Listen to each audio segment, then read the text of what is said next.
Yes, Mr. Gott. May it please the court, I will try and pick up the pace. Yes. My lord, if we could go to page 809 in the second authorities bundle, please.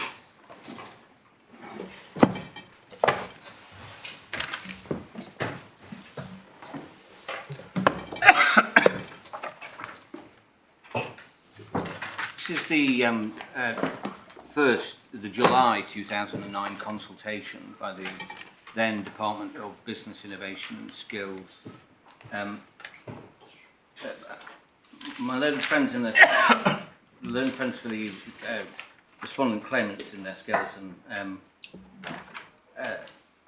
accuse us of ignoring them. We don't ignore them. My lord, if I could ask your lordship to turn to page 824.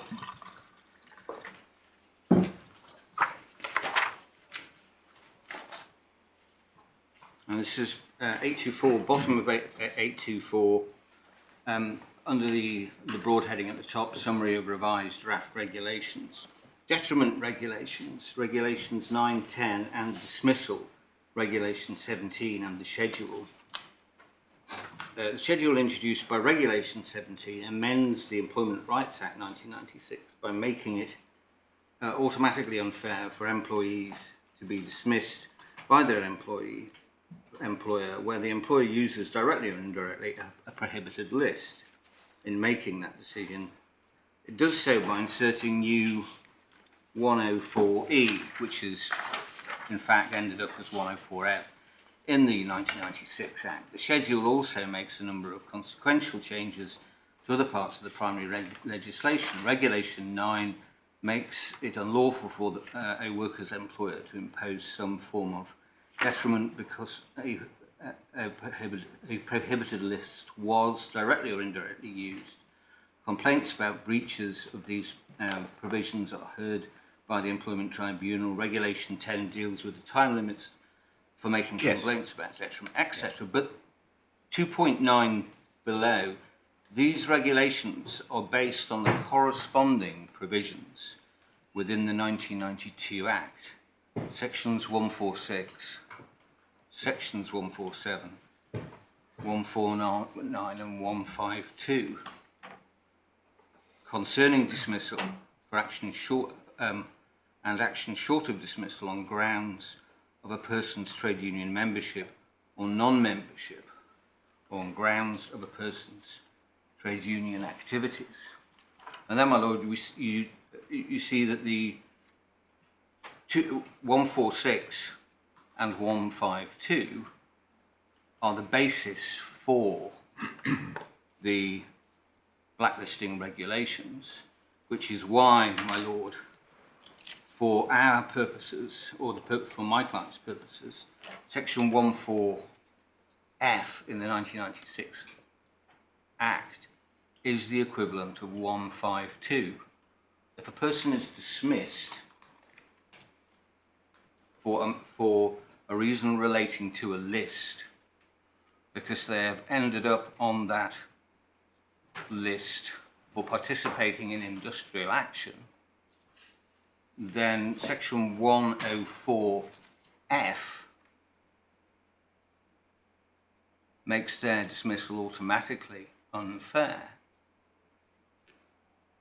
But that does not stand and cannot stand with the detailed provisions in section 237 through to section 238A in the 1992 Act, dealing with dismissal for participation in industrial action, which is why we say, for all intents and purposes, Mercer determines this part of the appeal, because for your lordships to find that trade union activities within Regulation 3.2a includes industrial action would lead to that chain where industrial action would lead to the member being, the employee being placed on a list, would lead to their dismissal by reference to that said to be prohibited list, and lead to them being automatically unfairly dismissed, whereas Section 237, Section 238, Section 238A make the distinction between unofficial action, official action, and protected action. Yes. Though, of course, this is not an unfair dismissal claim. And this is not an unfair dismissal claim, but the damage done to the intricate scheme of Section 237, 238, 23A is the same if participation in industrial action comes within trade union activities for the purposes of Regulation 23A. Sorry, 32A.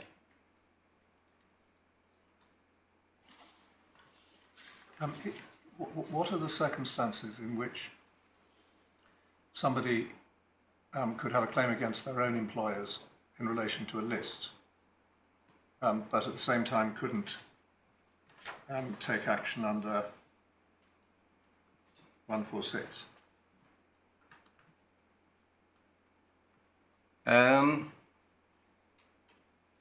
Well, there is a lot of, there is a recognised overlap between the two. I'm wondering whether it's more than overlap. I can quite see that if, I'm thinking aloud here, but I can see why if you're on a list and you're being victimised by somebody who isn't your employer, in other words, it's a list that's been made by somebody else and you're on it and you wish to take steps to prevent that, to stop it. I quite see that you're dealing with a different form of situation. But at the moment I haven't quite fixed on a situation in which you could take action under the blacklisting regulations, which you couldn't equally take under the Section 146. And they, which demonstrates the. Well, I wasn't at the moment, as it were, looking to see which way that cuts. But for the moment, just to try and understand the scope of the provisions and whether, in fact, what the regulations aren't more easily understood in the context of the sort of scandal that led to their introduction. But otherwise, how are they not duplicatory? Well, they're not duplicatory in this manner, and Ms. Mercer and Mercer had no claim under the blacklisting regulations, as I understand the position, because she was a single individual, and a single individual cannot be a list. Well, I can understand how you could have a claim under 146, but not under the blacklisting regulations, for the simple reason that there wouldn't be a list in some cases.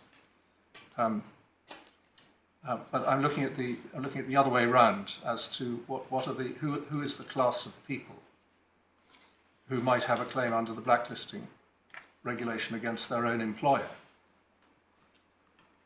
but not have a claim under 146. Well, the Venn diagram may be, in fact, the two circles above each other. Yes.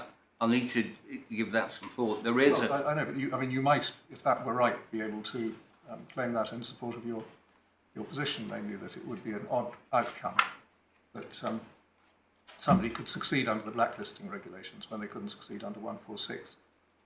Well, and indeed our submission is that the real claim in this matter is a 146 claim. There is no difference between, at the very beginning of my submission, your Lordship asked to be taken to the grounds of complaint, and you'll remember paragraph 4, exactly the same facts, supporting both provisions. The only difference is, in one there is a list, and in the other there is no list exists. And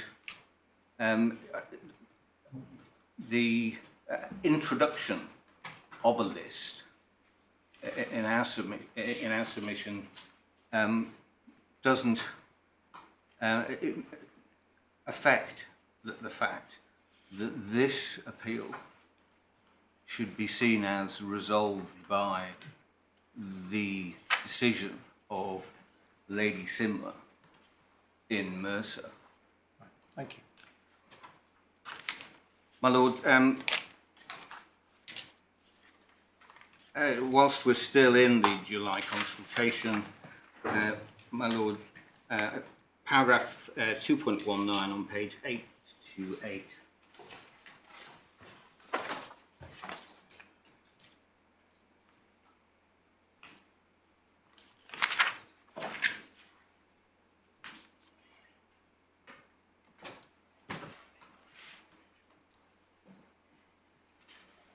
No definition of trade union activities.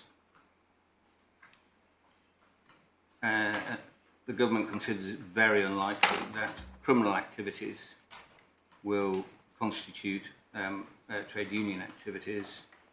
In contrast, all forms of official industrial action are likely to qualify because of qualifying phrase at an appropriate time is deliberately not used in this context. My Lord, anxious not to repeat myself, but at an appropriate time was not the basis upon which Lady Simler decided the decision for the Supreme Court in Mercer. It supported her reasoning, but the decision was on the basis of the effect of Section 152 within Section 237 to 238A, which is essentially Drew. Yes. Will you say that this is completely wrong, and that the blacklisting regulations on their proper construction, whatever the drafter of the consultation paper may have thought, the blacklisting regulations on their proper construction afford no protection whatever to an employee who has taken industrial action? Exactly, my Lord. Right. And the interpretation is locked in. The interpretation is locked in by Section 3.6 of the 1999 Yes. Act, which refers back to the 1992 Act, and the interpretation is the interpretation of Lady Simler in Mercer. Yes.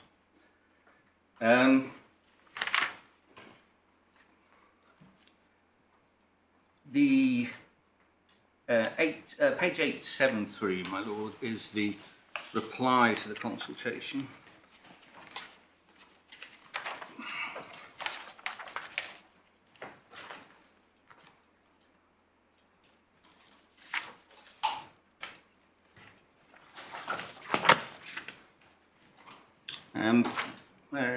Picking it up at page 892. Definition of trade union activities.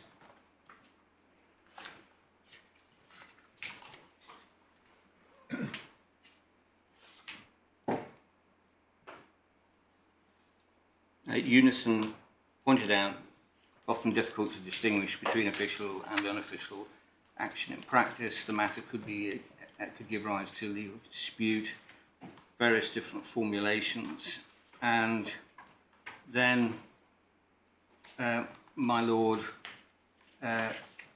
UCAT, the TUC and other unions favoured the approach of amending the regulations to ensure the protection applied to those who are engaged in activities associated with trade unions. It's about as close, my Lord, as we get to His Honour Judge Auerbach's formulation of union industrial action.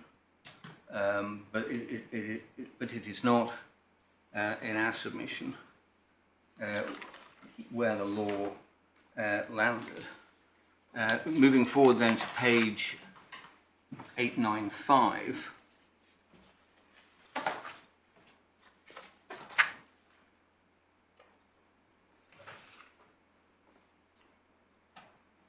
Paragraph 3.27. The term trade union activities is used extensively in the existing law, but it's not yet defined in statute. Case law is quite thin in this area. Well, it may have been in December of 2009, but there's more of it about now. This suggests that the regulations are probably not the place to try and reach an all-encompassing definition, because any clarification in the regulations which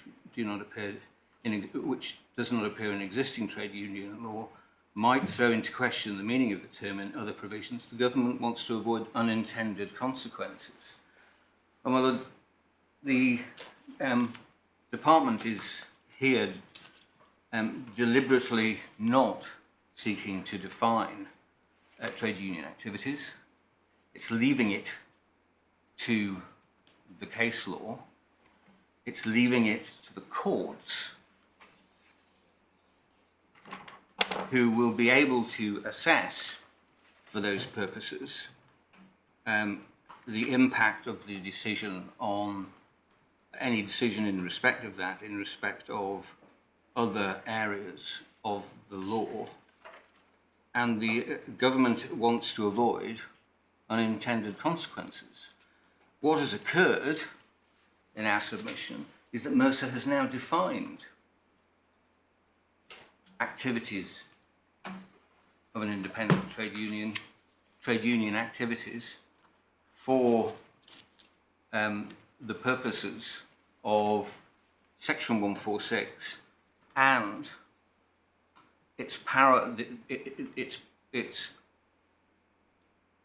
and Section 3(2)(a) of the Blacklisting Regulations.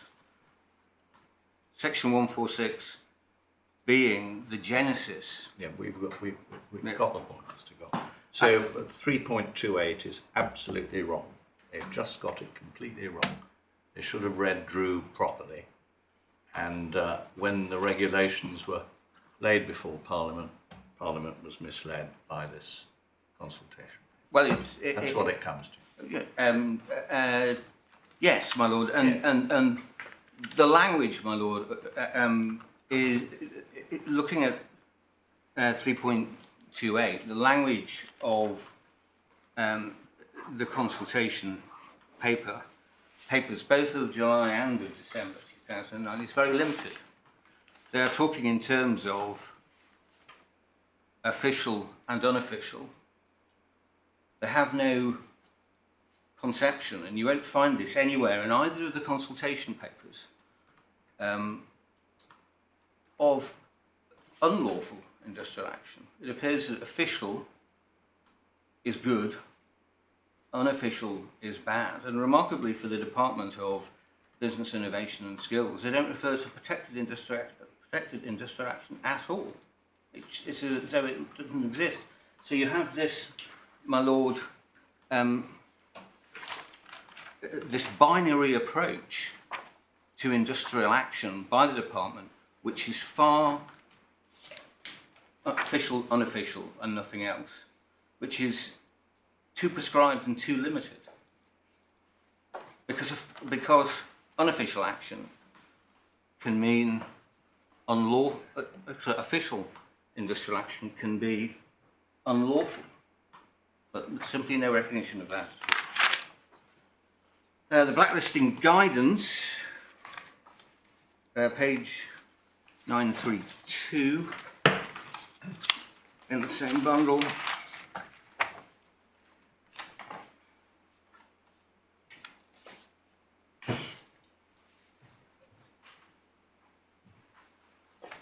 Hopefully no numbers on the paragraphs, but under the title, what are trade union activities? 932. This is guidance issued after the regulations have been put into force. No definition of the term in the regulations.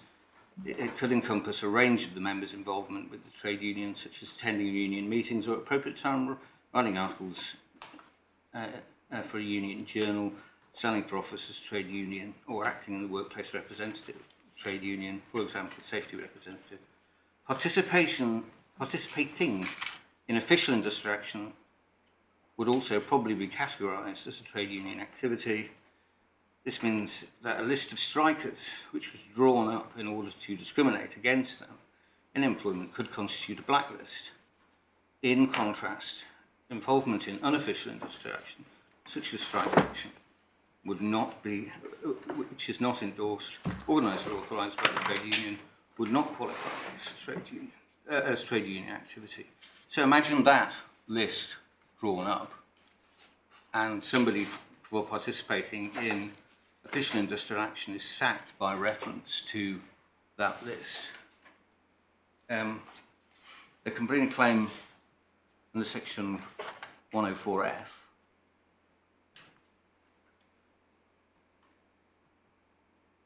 for dismissal for a reason relating to a list, or they could bring a claim under section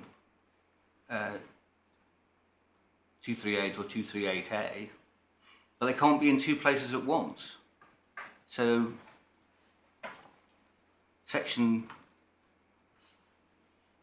104F does not apply because participation in industrial action cannot be as a result of the conflict between those provisions. Participation in industrial action cannot be a trade union activity because it leads to that conflict.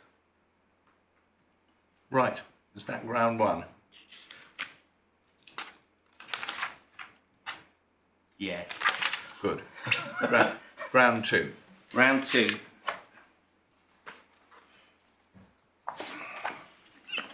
First thing to notice about ground two is that nobody is chipping in to support his Honour Judge Auerbach on union industrial action. The claimants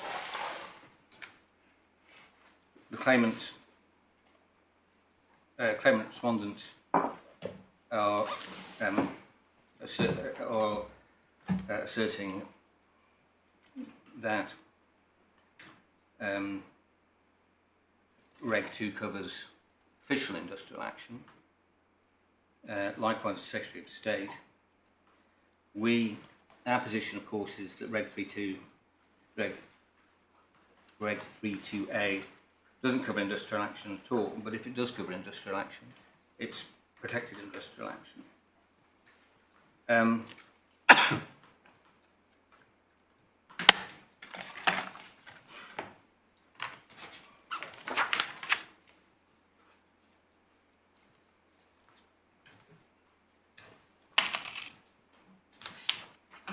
Now, what the claimants are seeking to establish is a system in which, in respect of industrial action, the official industrial action, where a list is drawn up of those who participate in official industrial action, and that list is used to subject any of the strikers to a detriment, however, whether, of any kind, then a claim must exist under the Blacklisting Regulations in respect of that detriment, regardless of whether the industrial action, the official industrial action, is lawful or not. And, my Lord, in this respect, and briefly, I wonder if I could take the court back to the judgment of Lady Simler in Mercer.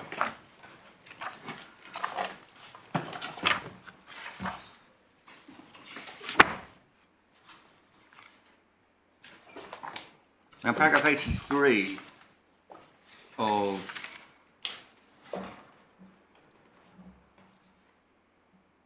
Lady Simler's judgment, admittedly here she is considering the position in the context of the of Article 11. But she says, in my judgment, the state's positive obligation under Article 11 do not require it to confer universal protection in all circumstances on all workers against any detriment, however slight, intended to dissuade or penalise them from participating in a lawful strike. If that were the case, the conditions that must be fulfilled to attract the protection from dismissal afforded under Part 5 would be incompatible with the UK's obligations under Article 11, and the RMT would have been decided differently. Sorry, I don't follow what this has to do with round 2 at all. Well, I'm simply showing that the Secretary of State and the claimants and the claimant respondents are saying only official industrial action is required in order to that only official industrial action is included within the meaning of the term activities of a trade union within Regulation 3(2)A. Our position is it must be protected industrial action. If official industrial action by itself is enough, then protection, then a claim under the blacklisting regulations could be made by an individual who has participated in unlawful industrial action in respect of any detriment, however slight. And I'm simply showing the court, the view of Lady Simler, that this the regime which the claimant respondents claim exists as a result of Regulation 3(2)A of the Blacklisting Regs is incompatible with the view of the Supreme Court, where lawful industrial action is being contemplated, i.e. protected industrial action, but there is no requirement for a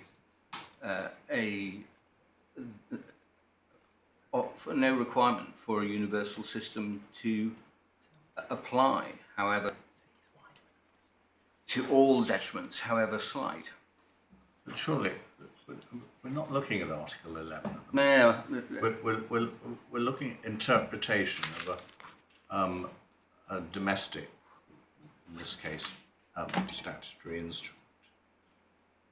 So if we're looking at Regulation 3(2)A of the Blacklisting Regulations and what is meant by who have taken part in the activities of trade unions. Now, if you're right on ground 1, we never get to this. But if you're wrong on ground 1, so that there is no exclusion of industrial action from the activities of trade unions, in principle, what you're saying is that by implication one should add to the regulation the words, but only if the balloting provisions of Part 5 of the 1992 Act have been complied with. Well, my Lord, it would,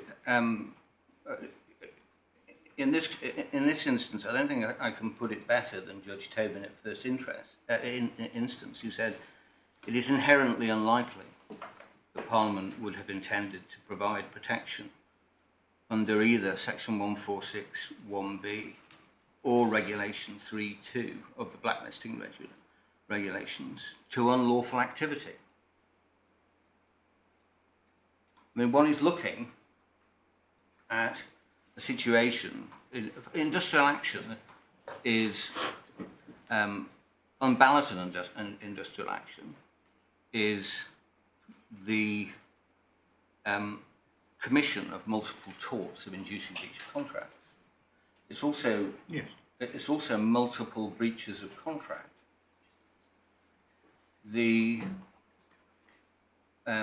trade union may authorise or endorse the industrial action. The trade union, a trade union official, pursuant to section 20 sub 2c of the 1992 Act, any committee or other official of the trade union may authorise or endorse that industrial action.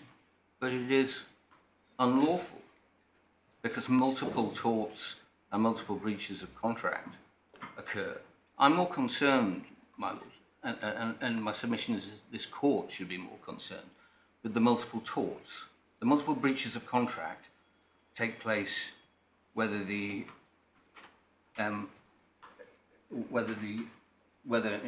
industrial action is unofficial, official, or protected. But where there's official industrial action, but the balloting process has not been complied with, it is, in our submission, and indeed as per the finding of Judge Tobin in paragraph 26 of his findings at page 168 of the core, for your note, my lord, it is in our submission unthinkable that either the Department of Business, Innovation and Skills or Parliament would sanction unlawful activity. The silence within the regulations isn't, my lord, a license for unlawfulness to happen. The silence within the regulations on this issue is because industrial action is not included within the regulations at all.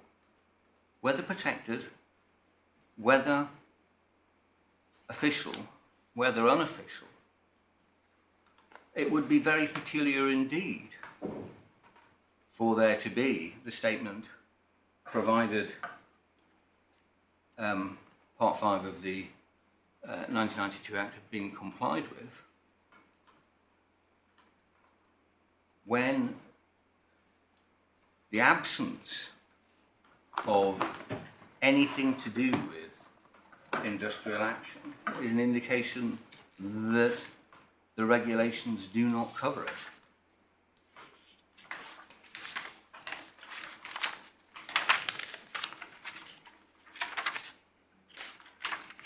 And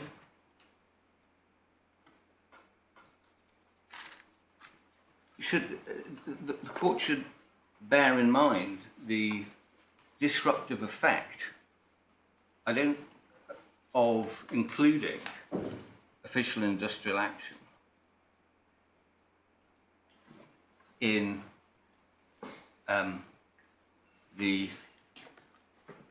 within Regulation 2A. For this reason, official industrial action is very easily called, cheaper than holding a ballot. And what would occur, or what potentially would occur, is this. Did you mean unofficial? No, I meant official industrial action is easily called. Official industrial action is easily called because it can be called by a local, it can be called by any committee or official of the union. That's section 20 sub 2 sub C of the 1992 Act.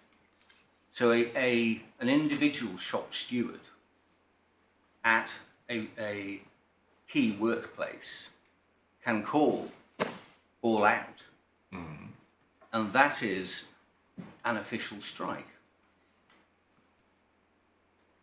But Now- the union is not immune from liability and tort unless all the balloting Well, my lord. hurdles have been. Well, my lord. No, typically, the union will seek to repudiate. Yes, I know all that, but Yeah, in principle, the golden formula immunity only applies nowadays if all the balloting provisions have been complied with, or the union can show that anything which happened on the ground has nothing to do with it. My lords, just so. But the my lord, imagine this scenario. All the London airspace is controlled from a single building in Swanwick in Hampshire. A shop steward on one afternoon says all out. That so far is official industrial action. The trade union seeks to repudiate that, but that repudiation does not take effect until the end of the next working day after the repudiation is given. Imagine this happening over a bank holiday weekend. The airspace of London empty. The employer then seeks redress in this respect. The trade union says, no, we repudiate it, that's the end of the matter. Where would one then look for redress? One would look potentially to place some form of sanction upon those who had participated in that industrial action.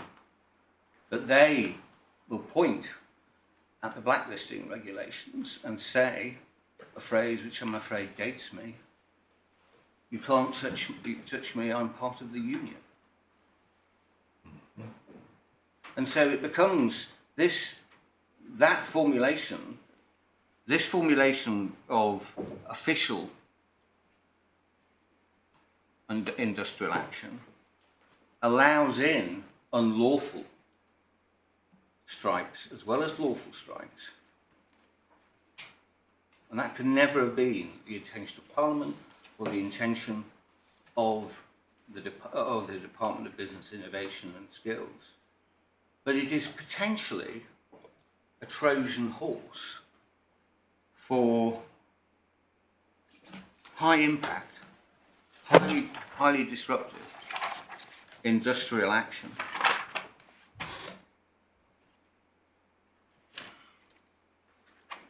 And it's why, in our submission, it's inconceivable that Parliament, in passing the provisions in the blacklisting regulations, intended that the phrase activities of trade unions would extend to industrial action at all, but cannot conceivably extend to official industrial action when official industrial action can be unlawful.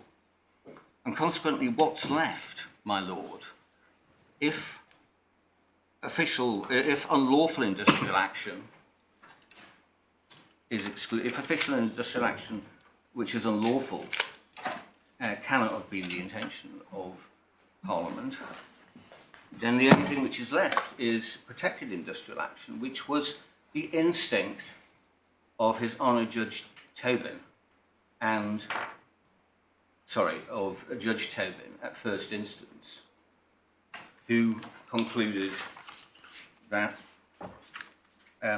it was inherently unlikely that Parliament would have intended to provide protection under either Section 146 or Regulation 3.2 to unlawful activity.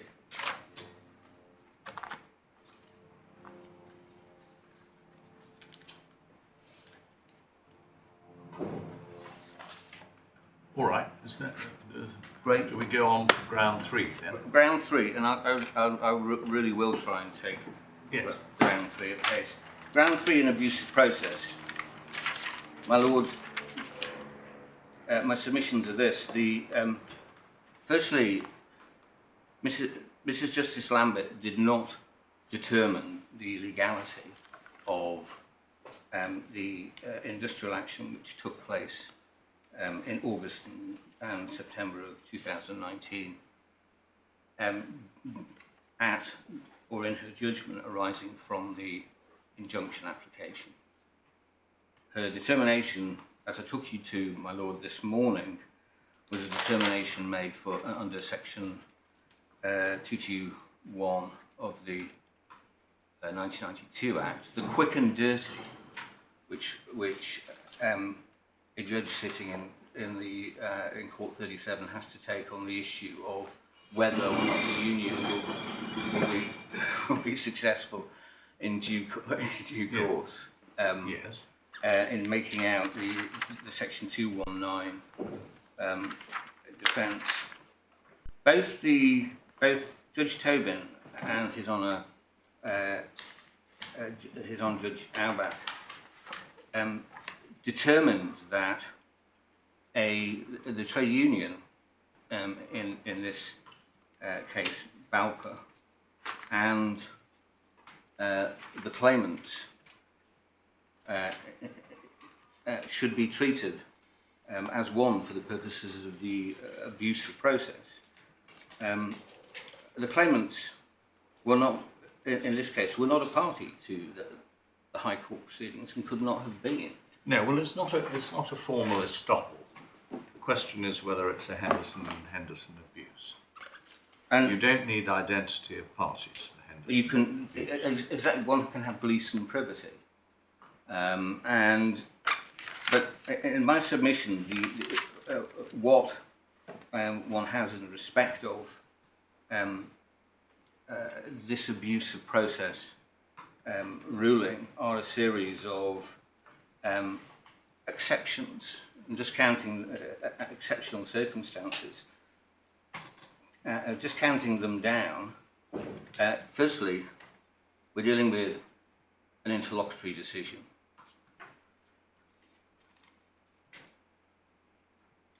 Secondly, we're dealing with industrial proceedings which never normally proceed to trial.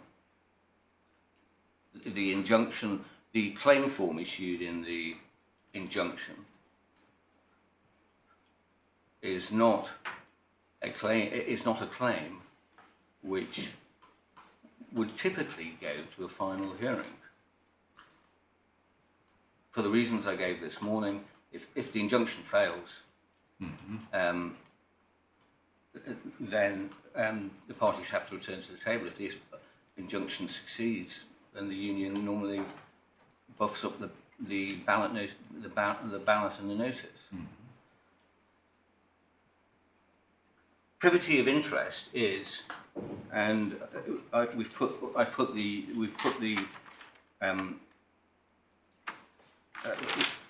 references to the paragraphs in the decision of Mints in the. Sorry, what's the submission that for an abusive process argument to succeed there has to be privity of interest? Yes.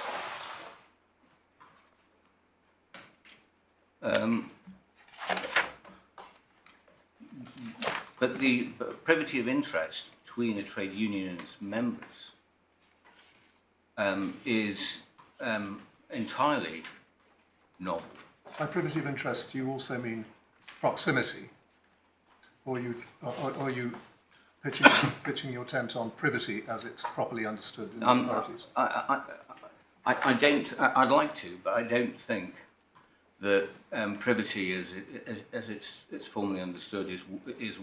It's not what we're talking about. It's not what we're talking about. No, we're talking about sufficient proximity, are we? Sufficient proximity. But we've put the references to the case of Mints and the exceptional nature of the of privity of interest in our skeleton. And And secondly, and fifthly, my client's a defendant in this matter. Now, a defendant can, my lord, be the subject of an abusive process. But if we go to tab 14,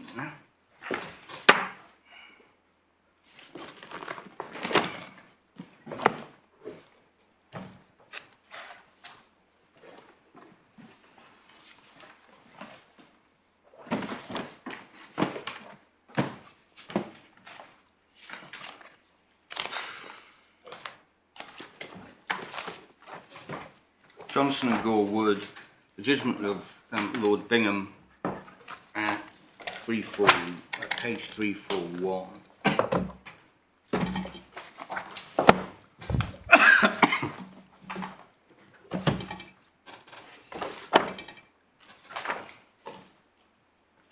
Top of the page, my lord. But Henderson and Henderson abusive process is now understood. They're separate and distinct from cause of action estoppel. An issue of estoppel has much in common with them. The underlying public interest is the same, that there should be finality of litigation, that a party should not be twice vexed in the same manner. The public interest is reinforced by the current emphasis on efficiency and economy in the conduct of litigation and the interests of parties and the public as a whole.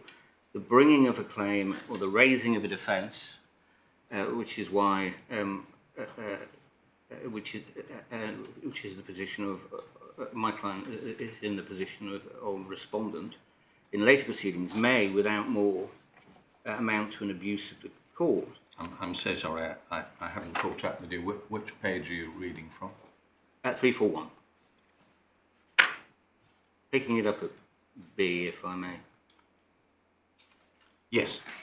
Bringing of a claim or the raising of a defence in later proceedings may without more amount to an abuse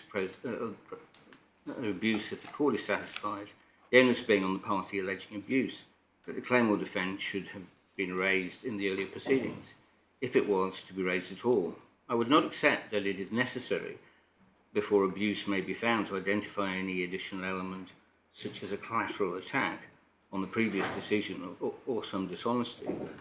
But where those elements are present, the later proceedings will be much more obviously abusive, and there will rarely be a finding of abuse unless the later proceedings involve what the court regards as unjust harassment of a party.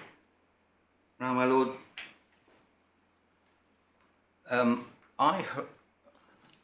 my client harassed Balpa for 8 days in August 2019 in the injunctive proceedings. The claimants,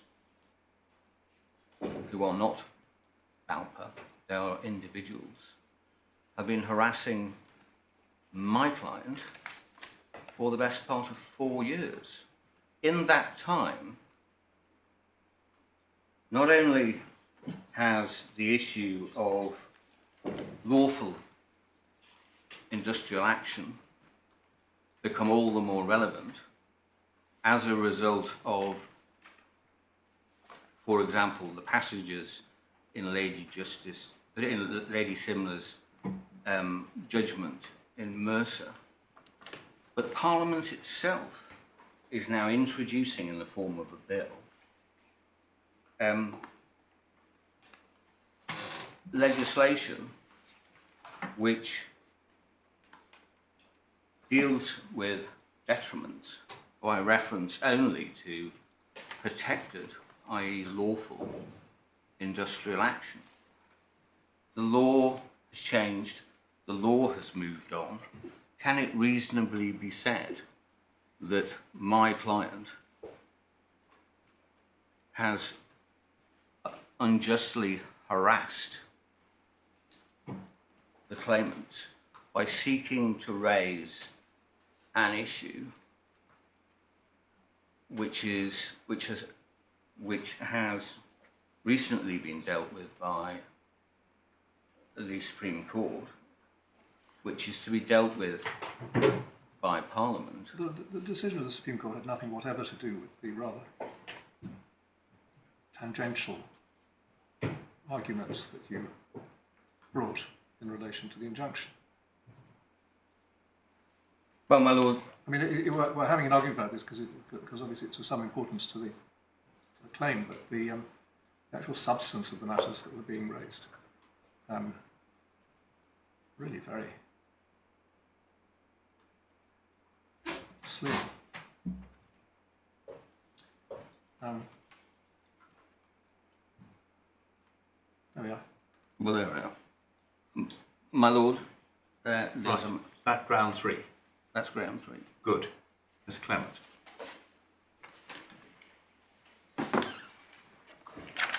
Would if you just give me a moment for some rearranging. Yes.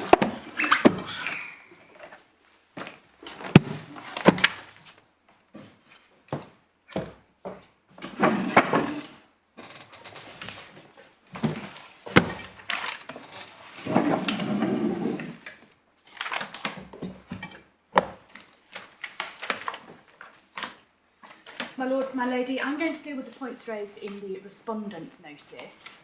So they arise if the court is with us on either ground 1 or ground 2. My lord, my lady, in summary, what we say on those points are that first, Section 3 of the Human Rights Act does not come into play at all because the claimants cannot show that the domestic law interpretation we advance is incompatible with Article 11. That is the prerequisite for Section 3. Second, we say that the nature and extent of the positive obligation under Article 11 has been identified by the Supreme Court in Mercer.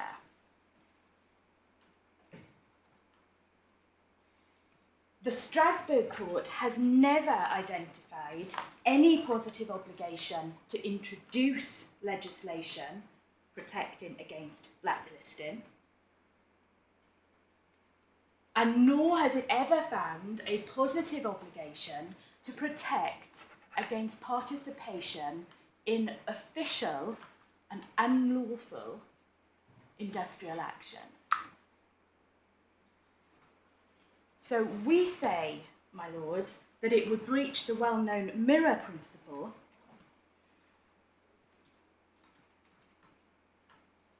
for this court to find that Article 11 requires such protection.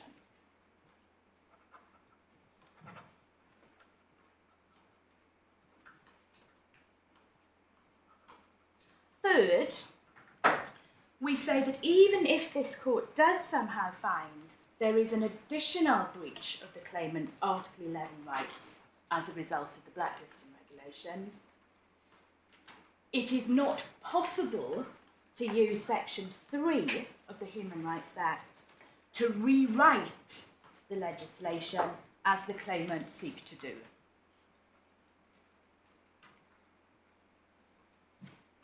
And we say that for the same reasons as the Supreme Court articulated in Mercer.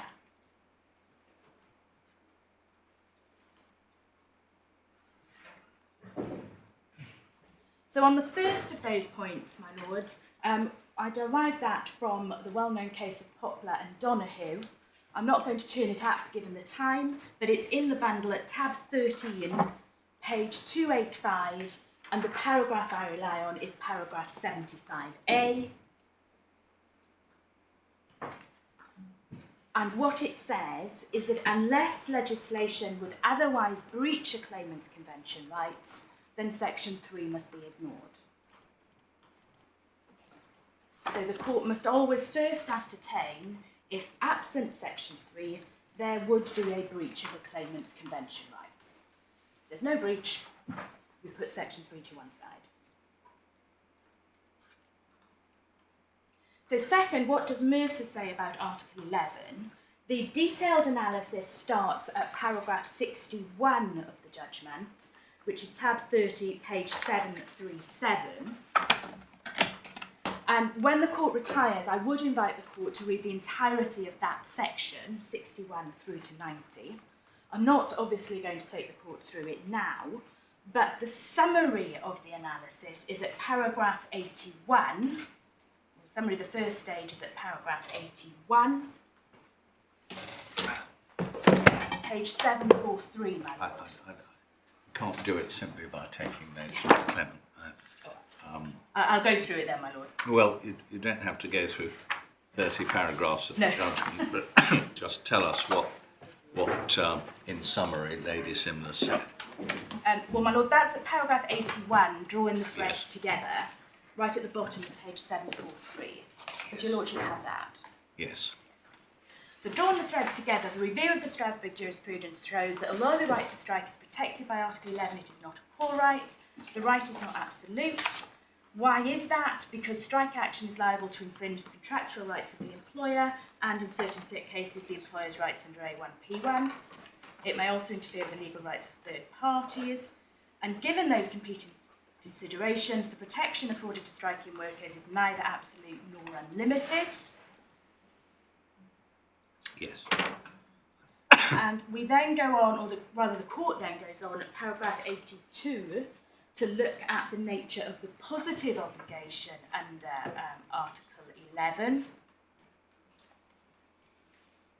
And makes clear at paragraph 83, the state's positive obligations do not require it to confer universal protection in all circumstances to all workers against any detriment, however slight. I don't think anybody has ever thought that the state's obligations do go that far. Well, my lord, that is essentially what the claimants are submitting. I'll show your lordship that in a moment. And my lord, we then see the balance, has the fair balance been struck under the positive obligation under Article 11? That analysis is at paragraphs 84 to 90 of the judgment.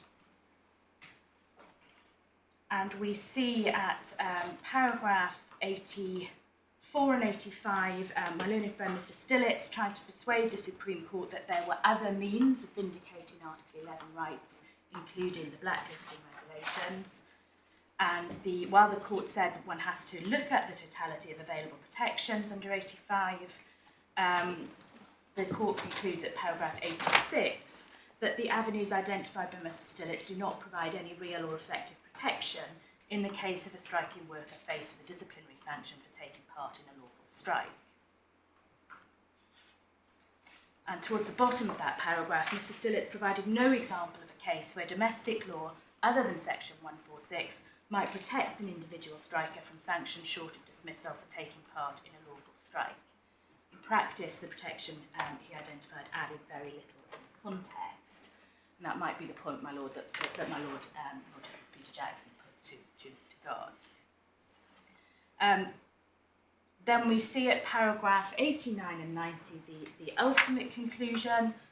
Lady Simler recognising that there is a wider margin of appreciation, that's never unlimited, and it was breached or exceeded in this case because if employees can only take strike action by exposing themselves to detrimental treatment, the right dissolves. And it is section, the end of that paragraph 89, seen in this way, it is section 146 of the 92 Act that both encourages and legitimises unfair and unreasonable conduct by employers. And that is why the court goes on to find that it is section 146 that is incompatible with Article 11.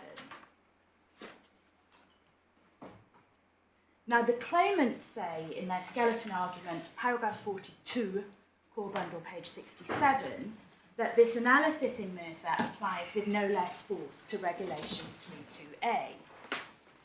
But the fundamental difference is that the claimants in this case already have a finding that section 146 breaches their Article 11 rights. They had that, it followed from Mercer. They had that in the Employment Tribunal, in the EAT, and my Lord, in my Lord Justice Bean's order dismissing the first part of the appeal, you dismissed Ryanair's appeal that there was no breach of Article 11. We looked at the order this morning. It's supplementary bundle, page 161. So what we say is that there is no additional breach of Article 11 by the domestic law interpretation of Regulation 32A.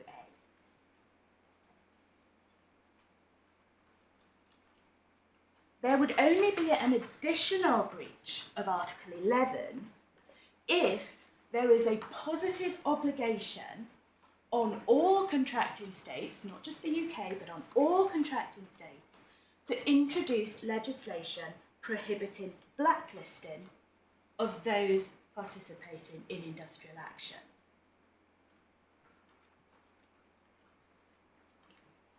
Sorry, Ms. Clement, just can I have that last part of that sentence again? Introduce legislation prohibiting blacklisting of those who have participated in industrial action. Thanks.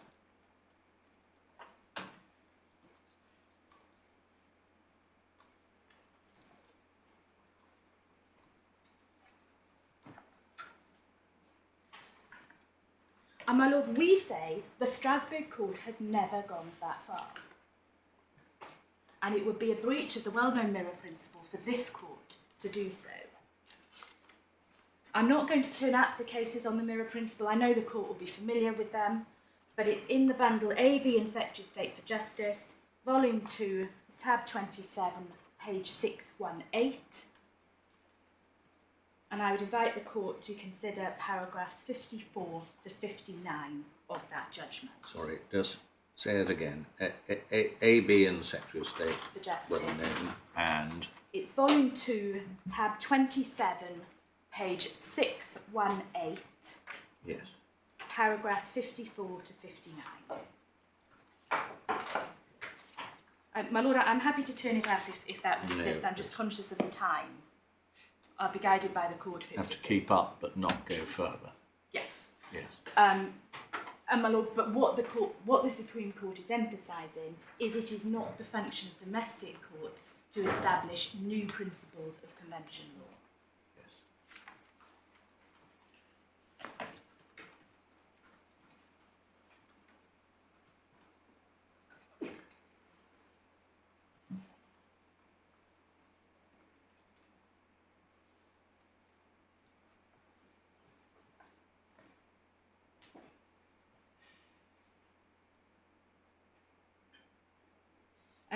My lord, there are 6 counsel in this court. None of us have found a single case that supports either the propositions that the claimants are advancing.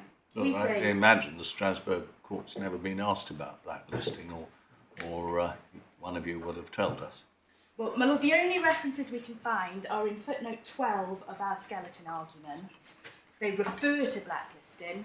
They say nothing whatsoever about it forming part of the positive obligation of Article 11.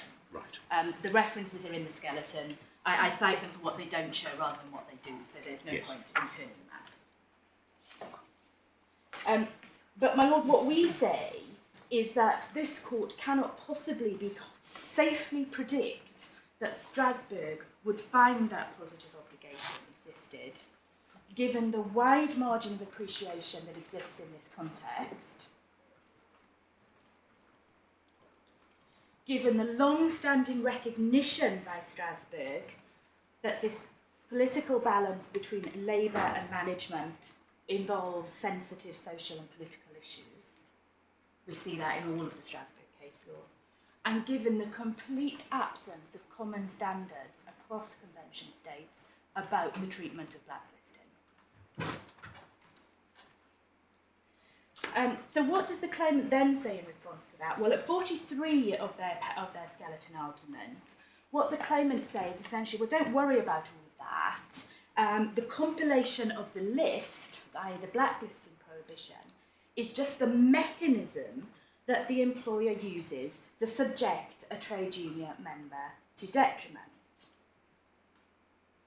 And we say that demonstrates the fallacy in the claimant's position, because Strasbourg is not concerned about the domestic law mechanism by which detriment may be inflicted. Strasbourg is concerned with the detriment.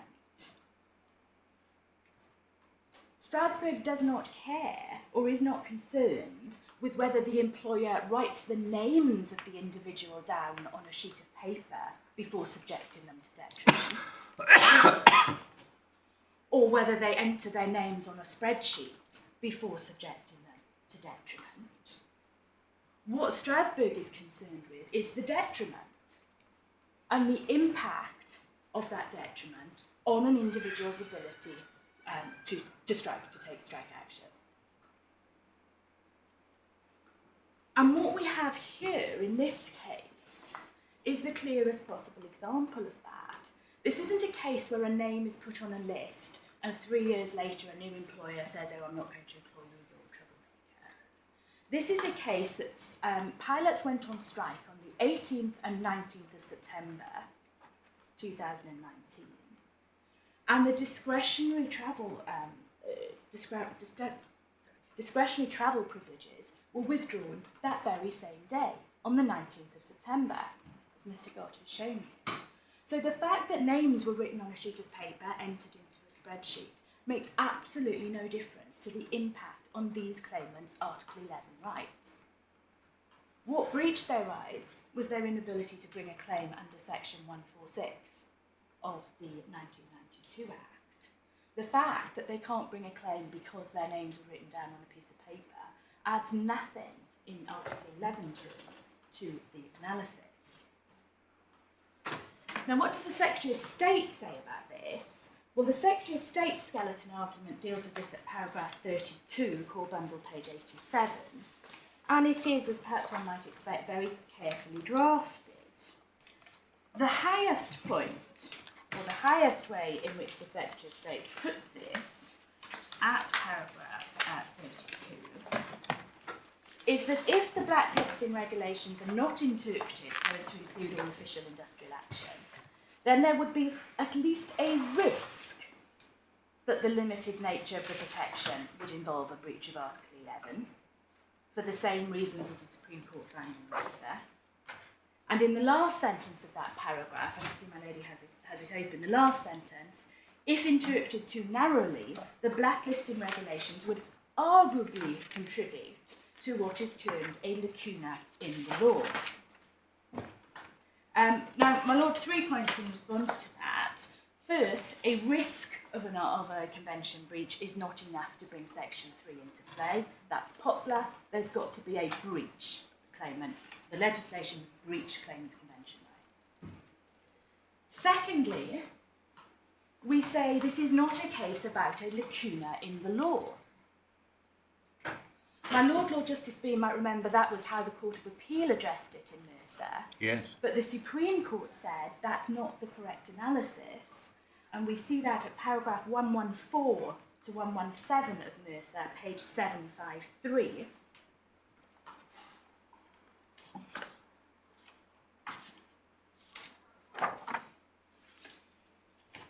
We see paragraph 114, Mr. Stillitz is advancing arguments in support of the Court of Appeal's conclusion not to make a declaration of incompatibility because there was a lacuna, records Mr. Stilitz's submission that to make a declaration there must be an identifiable provision in primary legislation which is itself incompatible with the convention. Mr. Stillitz then went on, paragraph 115, between letter G and H, he contended that if there is any failing in the law in the present context, it would be by virtue of a general lacuna in the law. And there's nothing in section 146 that offends against the convention. But we then see Lady Simler's conclusion in 116. I have some sympathy for the Court of Appeal's conclusion the failure in this case results from a lacuna in domestic law generally, rather than the intrinsic incompatibility of section 146. Nonetheless, in the end, I am persuaded that section 146 is the only provision which limits the common law in this context and has the implicit effect of legitimising sanctions short of dismissal imposed for participation in a lawful strike, thereby putting the UK in breach of Article 11. That is what is inherently objectionable in the terms of section 146 as it stands. So, my Lord, they reject the Court of Appeal's analysis of it being a lacuna. It's not a lacuna, it's section 146 that is incompatible with the convention. So it's not, as the Secretary of State suggests in this case, a lacuna to which the blacklisting regulations contribute. And my lord, my third point in response to that is if we are talking about a lacuna and things that contribute to it, where does one start? Why do we not say the Employment Rights Act 1996 is contributing to the lacuna? It doesn't deal with blacklisting, it doesn't deal with Article 11. Why not the Equality Act? Why not criminal statutes? Where does it start? One has to have a specific identifiable provision that is in and of itself incompatible with the Convention. Mercer says that's 146. We say there's nothing to show in addition that it is Regulation 328. Now, in terms of the Respondents' Notice on ground 2 and the argument that if industrial action is included within 328 and it is limited to protected industrial action, the claimant's argument is that that in and of itself breaches Article 11 of the Convention. So they're saying there is a positive obligation under Article 11 to protect official, unlawful industrial action.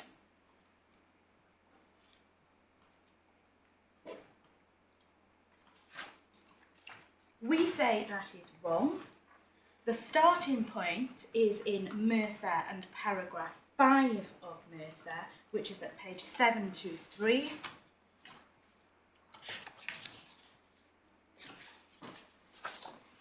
And my Lord Justice Bean might recall that in the EAT, the analysis or the wording that the then President had put on the words he read in included all industrial action, including official and protected. At paragraph 5 of the judgment in Mercer, it sets out in the Court of Appeal, 723, my Lord.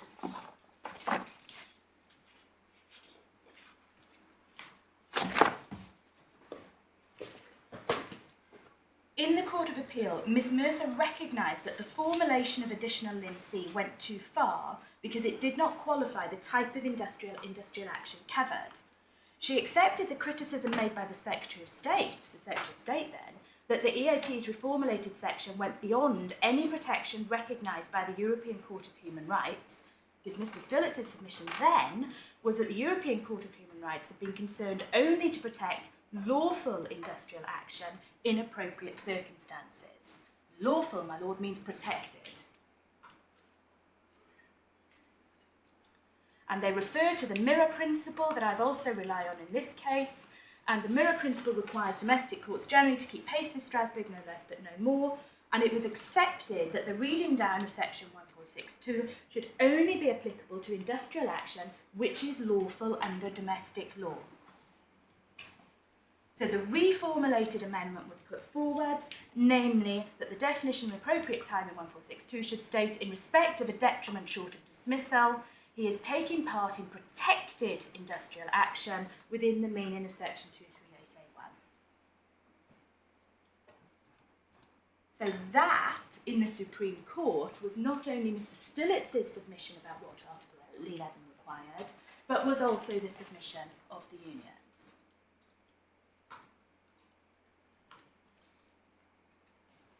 We see that position was maintained before the Supreme Court, and I'm just going to give the court the references. We see that in paragraph 37, page 730, where again it is a reference to lawful industrial action, paragraph 40 and paragraph 42.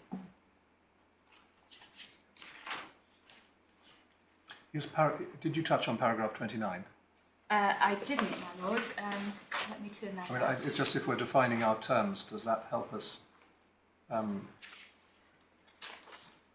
Does it sustain what you've just said, that when they say lawful, they mean lawful as protected?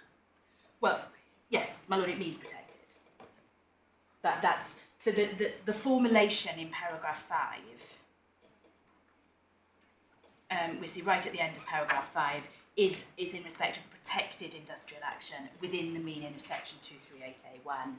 That refers back to the definition of protected in section 219.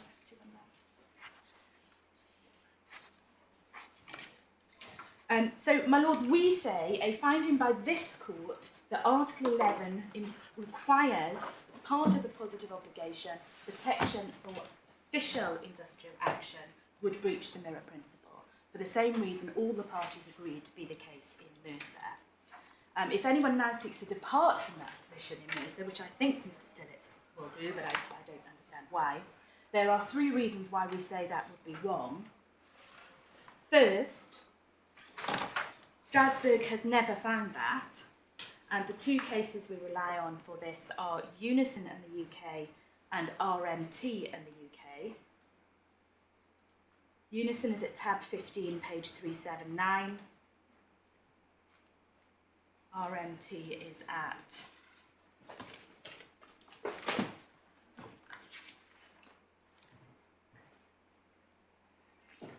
tab 20, page 462.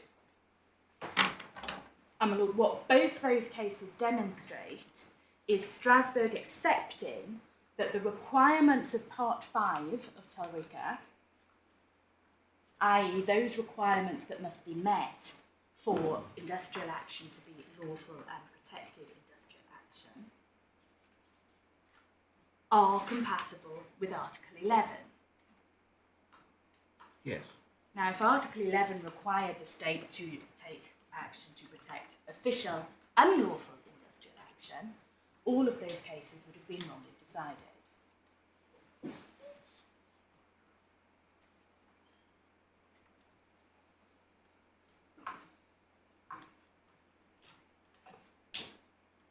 Now, my Lord, I don't think either of those 2 cases are controversial. I haven't seen any suggestion that they are. What they decide is clear from the head notes, from the judgment, so I'm not going to take up any time going to them. If anyone takes issue with them, we'll come back to that in our reply. The second reason why we say it cannot be correct is follows from the Court of Appeals decision in Metrobus, which is at tab 17 of the authorities bundle, page 402. And again, this is the Court of Appeal finding that various restrictions in Part 5 of TULRCA do not breach Article 11 of the Convention.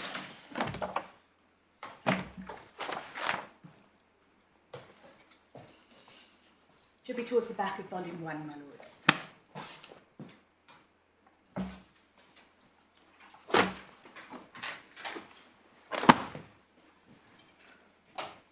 I can perhaps deal with this from the head note.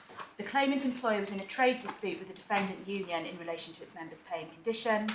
The union gave notice to the employer which intended to hold a ballot. So this is one of the 226A requirements.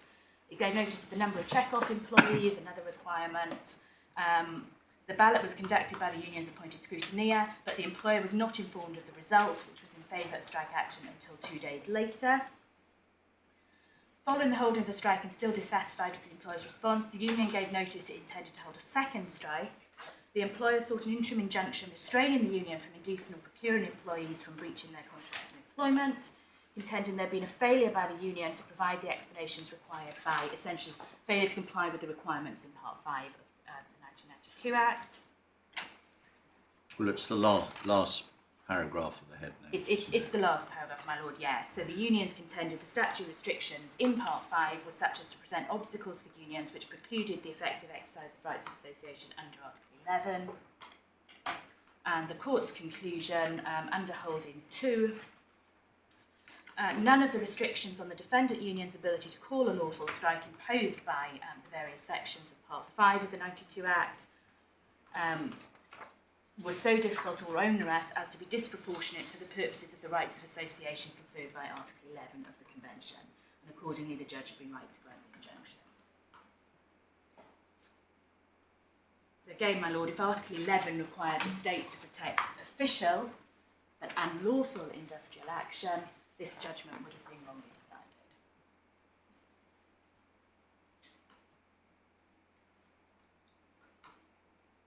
And my Lord, the third reason we say it's wrong is because of what I've shown the court about the position in Mercer. Yes. So again, what do the claimants and the Secretary of State say about that? The claimant doesn't explain anywhere in their skeleton argument how there is a breach of Article 11 for the state to confer protection only on protected industrial action. The closest we get to it is paragraph 55 of their skeleton argument, core bundle, page 71.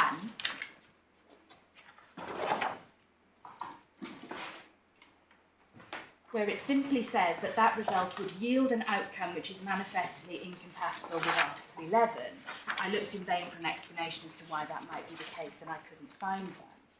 What paragraph 55 does is set out the consequences that would follow if this interpretation is correct, but as the claimants quite properly recognise in paragraph 57, those are consequences that would follow under section 238A of TULRCA in any event, because one has to, in order to get the protection from unfair dismissal under section 238A, one has to establish that it is protected industrial action.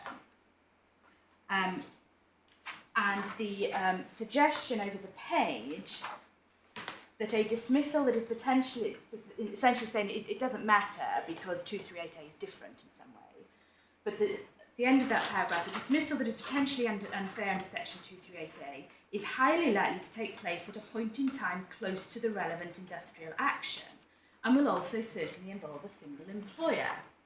Well, my lord, that's exactly this case. The detriment took place at a point in time close to the relevant industrial action. It was the end of that second day, and it involved a single employer. That's exactly this case. Now, my lord, it's not clear entirely what the Secretary of State says about this. Again, it's just encapsulated in paragraph 32 of their skeleton argument. We say it will be surprising indeed if the Secretary of State says the obligation under Article 11 is to protect unlawful but official action, because the government has spent decades establishing the right to only protect protected industrial action under Article 11, and it would drive a coach and horses through Part 5 of the 1992 Act. It is contrary to the position that my learned friend Mr Stillitz took before the Supreme Court in Mercer, and indeed it's contrary to the position set out that my learned friend Mr Gott has shown in the new bill, which is intended to remedy the breach of Article 11. That bill is concerned only with the protection from detriment for taking part in protected industrial action. The Minister, the Secretary of State instructing Mr Stillitz, has made the statement of compatibility that that clause complies with Convention. It would therefore be somewhat surprising if Mr Stillitz stands up today and says, actually, no, Article 11 requires the state to protect from participation in official and unlawful industrial action. We'll wait to see what he says. If he does say that, then I will deal with that in my behalf. Finally, on section 3, and we only get here if the court finds there is a breach, even if one finds that the domestic law interpretation does breach the claimant's Article 11 rights, we say a convention-compatible interpretation is not possible under Section 3 of the Human Rights Act. We say that for the same reasons that Lady Simler has adopted in Mercer. Yes. This analysis starts at paragraph 91, page 746 of the bundle, and if I could invite the court please to turn that up.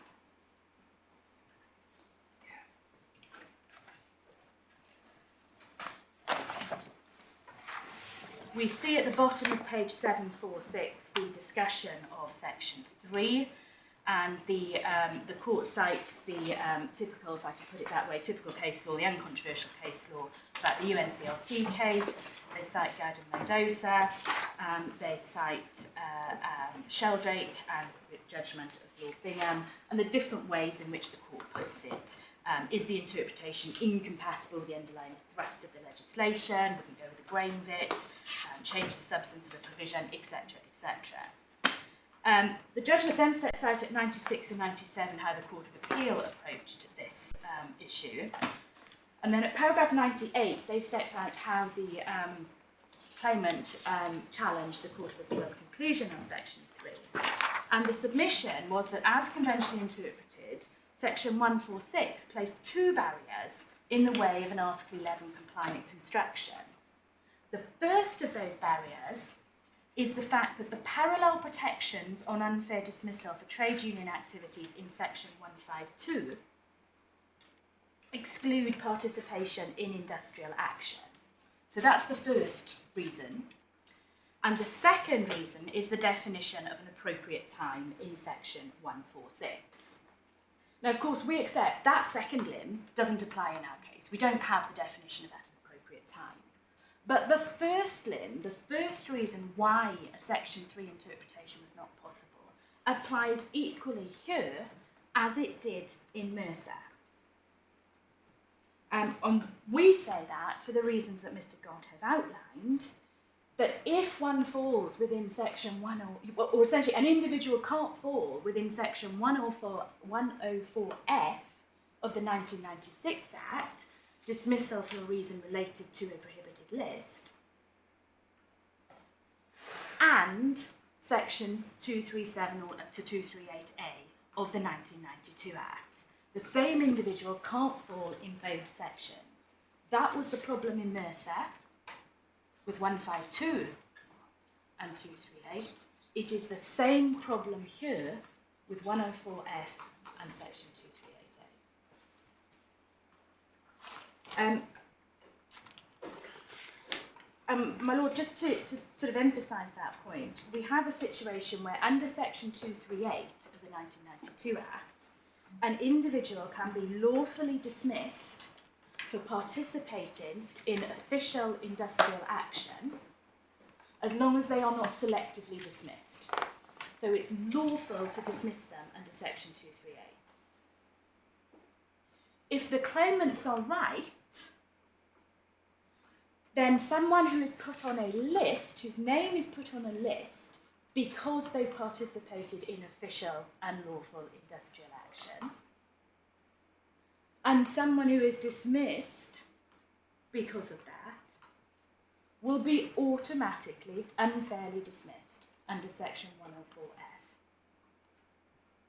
104F. So it creates the same internal incoherence in the legislation that one sees in Mercer. It creates the same problem that the same individual can't fall within both of these sections. So the same reason why Lady Simler says you can't use section 3 in Mercer is why we say you can't use section 3 in this case. My Lord, we see that further on. We see Lady Simler's treatment of Mr. Ford's submissions, which start at paragraph 102, page 750. Persuasively, as these submissions were advanced, I do not accept them. In my judgment, the Court of Appeal was correct to hold that a convention-compatible interpretation of section 146 is not possible and would amount to impermissible judicial legislation rather than interpretation. Why is that? Because there is no single obvious legislative solution that will ensure compliance with Article 11 while at the same time maintaining the necessary balance. And then at the end of that paragraph, moreover, to interpret section 146 in the way proposed will contradict a fundamental feature of the legislation. Lady Simler then goes on to explain why that is.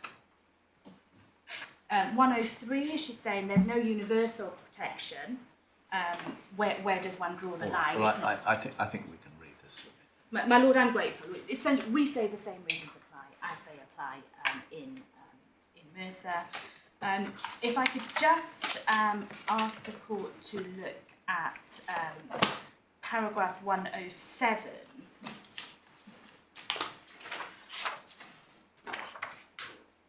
And the second point in paragraph 107, by the letter H, TULRCA has expressly drawn a distinction between dismissals dealt with in section 152 and the provisions in part 5. The protection in part 5 means that 152 cannot be interpreted as extended to encompass protection for participation in lawful industrial action, as to do so would make the part 5 provisions, OTOs, and unnecessary. And that is why it would be inconsistent, says Lady Simler, with a fundamental feature of the legislation that treats dismissal for industrial action differently from dismissal for other trade union activity. And we then see paragraph 8, in case it is said that one can somehow read these provisions differently, the general presumption that the same words used in different sections of the same statute have the same meaning can be rebutted where it's appropriate to do so, but to do so here would create a stark inconsistency between two identically worded provisions. So in the same way as one couldn't read 146 and 152 of the 1992 Act differently, you can't read Regulation 9 which is detriment, and Regulation 12, which is dismissal of the blacklisting regulations, differently. They have to be read together because they're part of a single legislative provision. And my Lord, just simply between B and C, it would involve giving 146 a significantly different meaning and scope to 152, and that would be inconsistent with the shared source and history of these provisions. And right at the end of that paragraph, even when interpreting legislation using Section 3, the courts cannot and should not ignore the internal coherence of the legislation concerned. Where the new interpretation involves a significant departure from the fundamental feature, the court is ill-equipped to evaluate, and the limits of Section 3 are reached. And, my Lord, so that internal coherence of the legislation concerned is very important. What do we say is that internal coherence here? It is the coherence that's required between the 1999 Act and the 1992 Act, and we see that very clearly in Section 3.6 of the 1999 Act. It could not be clearer. We've covered all this with Mr. Gott. My Lord, yes, but these apply equally to Section 3, so perhaps if I can just adopt those points. Section 3.6, and it is that you have Section 3 and Section 5 of the, Section 16 of the Employment Rights Act, which bring in Section 238A into TULRCA. So you've got the 1999 Act deals with both of these provisions, and it is simply unreal to suggest that Parliament intended different things between them. So, my Lord, that brings me to the end. I think it is common ground that if a Section 3 interpretation is not possible, that the only option for the court would be a declaration of incompatibility. That is unusual when one is considering a statutory instrument as opposed to a piece of primary legislation, but nevertheless it would be required in this case, and again I think that's common ground, because of the terms of Section 4 of the Human Rights Act, and it's Section 4.3 and 4, in that if a court, and that's at tab 6, page 147 of the bundle, and subsection 3, it says that subsection 4 applies in any proceedings in which a court determines whether a provision of subordinate legislation is compatible with a convention right. And if the court is satisfied that the provision is incompatible with a convention right, and disregarding any possibility of revocation, the primary legislation concerned prevents removal of the incompatibility, then it may make a declaration of incompatibility. And what we get to is because the definition or the term activities of a trade union comes from Section 3 of the Employment Relations Act 99, it's that provision that can't be, that prevents removal of the incompatibility. I think why would it only be striking at the regulations? Why would it not strike at Section 3, the enabling section? Well, my Lord, it may well end up having to be both, that it would be the... Yes, but I mean, you made the point now and also in your skeleton argument that it'd be unusual to strike at a regulation, but if there's an incompatibility, it would arise out of the correct interpretation of Section 3(1)(a), Yes. which is primary legislation, so we don't have any wrinkle relating to declaring regulations incompatible. The declaration could, if it were appropriate, could perfectly well relate to 3(1)(a), couldn't it? I think it would have to relate to both, my Lord, but It might have to relate to both, but I mean, if if you were successful in all of this, then it would be to do with the interpretation of taking part in the activities of trade unions, which is a primary legislation point. So, not quite seeing why the fact that the regulations just go on to say what the statute says alters the calculus in relation to incompatibility. My Lord, I don't think it makes much difference either way. It would either be at Section 3(1) or it would be regulations, or possibly both. Thank you. My Lord, unless there are any questions. No, thank you. Thank you very much, Miss Clement. Are you two agreed as to who is going to bat next? Mr. Carr? We are, and I am. You? Yes, right. Good. It's 20 to 4. I Yes. will be as quick as I can, Yeah. but being realistic, I'm Not, going to need a not chunk of expecting time. you to finish in half an hour. No, well, I'm somewhat relieved to hear that. So let me deal with ground one first of all. So is industrial action included within the scope of activities covered by the blacklisting regulations?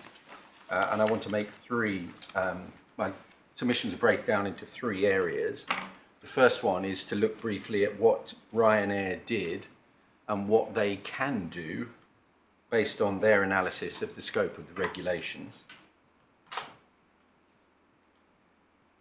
The second point is to look at the regulations themselves and try and persuade you as a matter of construction that they can't do what they suggest they can.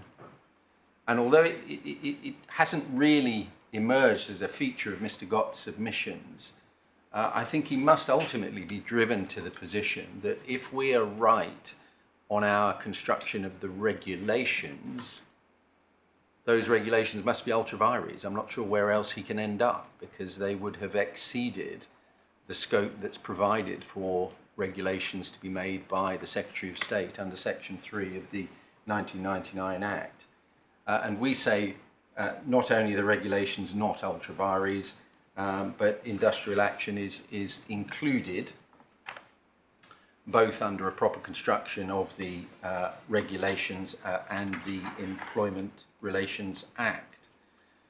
So, area number one, what did Ryanair do, and what can they do based on their construction of the regulations? They created a list that appears not to be in dispute. What may be in dispute, but for present purposes we can proceed on this basis, that the purpose of that list was to subject the claimants to a detriment based on their participation in industrial action. And that was what lay behind this. One gets from the Hughes letter, page 31 of the supplementary bundle, which I know you've looked at, but I just want to go back briefly to it for a moment if I can. It is as clear as it could possibly be that what Ryanair is going to do is subject my clients to a detriment because they went on strike. And so the only issue, in a sense, is whether, having created a list in order to do that, they have breached the blacklisting regulations. That list was then used to subject the claimants to a detriment. See page 45, standard letter to the relevant claimants saying their travel concessions were withdrawn. Are they still withdrawn? It was for a limited period. It was for a 12-month period. Right. It wasn't renewed. Not as far as I'm aware, no. Thank you. And one thing to remember about this case is that although it involves a particular employer dealing with their own employees at a particular time, if they're right on their construction of the regulations, namely that industrial action is not covered within the meaning of activities of trade unions, they are now free to circulate that list within the whole of the aviation industry. They could send it to British Airways and say, here's a list of guys that went on strike. We're perfectly entitled to do this because although blacklisting legislation has been brought into play, it's not intended that it should capture a list prepared of trade union activists who's gone on strike. Yes. And when one just thinks... Mr. Gott accepted that. Sorry? Mr. Gott accepted. Yes, well, the fact that he did rather demonstrates the fallacy in the whole of his argument in relation to the inclusion of industrial action as part of the relevant activities. Because, as we'll see in a moment when we look at the background to the legislation, if he's right, legislation designed to prevent employers from blacklisting individuals for, we say, trade union activity including industrial action has wholly failed to meet its purpose. And so in the particular context of this case, taking Captain Morais as our exemplar, Captain Morais is protected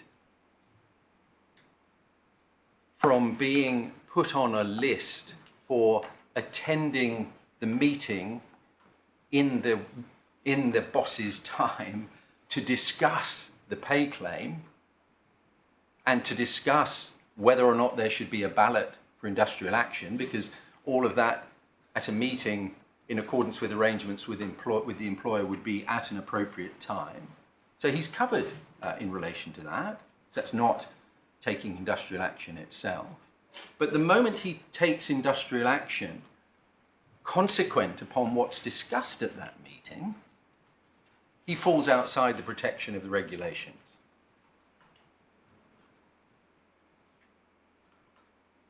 And Mr. Gott's clients are entirely free to identify the people in relation to whom Mr. Hughes expressed such strong terms in his letter as damaging our business, minority of difficult individuals, sort of people you might describe as trade union activists. He's perfectly entitled to use that in any way that he wishes.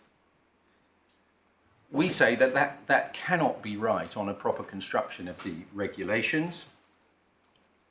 And if one looks at the background materials to the regulations. Before you go away from that, I'm just contemplating the point you've just been making. Yes. Does it amount to saying that the blacklisting regulation number 3, which we're looking at, could never provide any protection in respect of lists of people who've gone on strike? Yes, that's exactly. Well, it's not just people who've, as it were, as between them and their employer.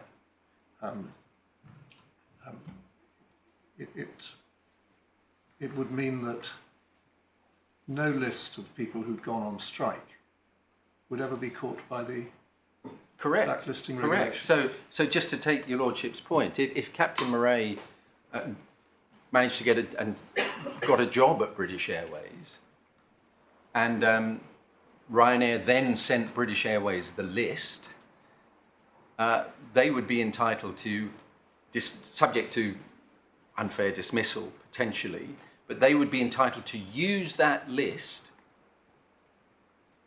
in order to subject him to a detriment.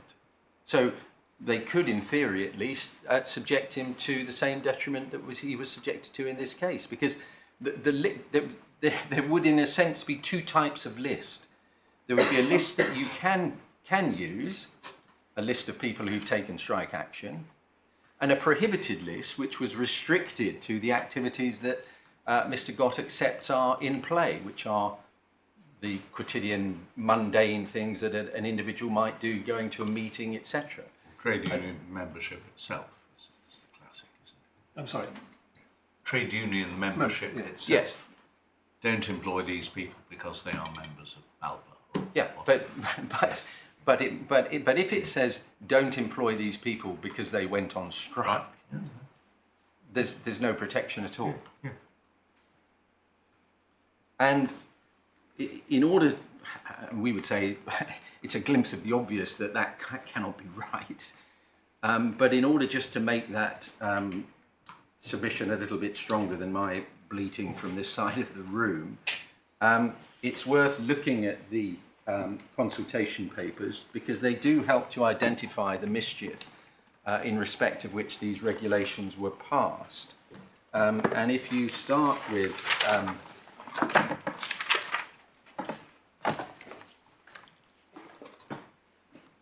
not sure whether he was Lord Mandelson at this point, but we'll see when I turn the page up. Probably was. Page 811.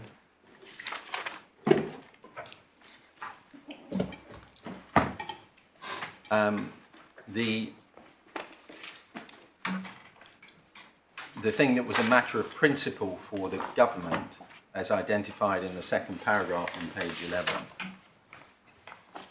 is that those who step forward into these difficult roles of trade union activists should not be punished or victimised as a result. The blacklisting of trade unionists is a pernicious activity which should have no place in a modern system of employment relations.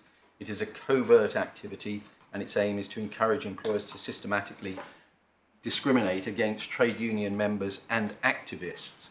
And on Mr. Gott's construction of the regulations, the reference to activists is not intended to catch those who demonstrate their activeness by taking industrial action.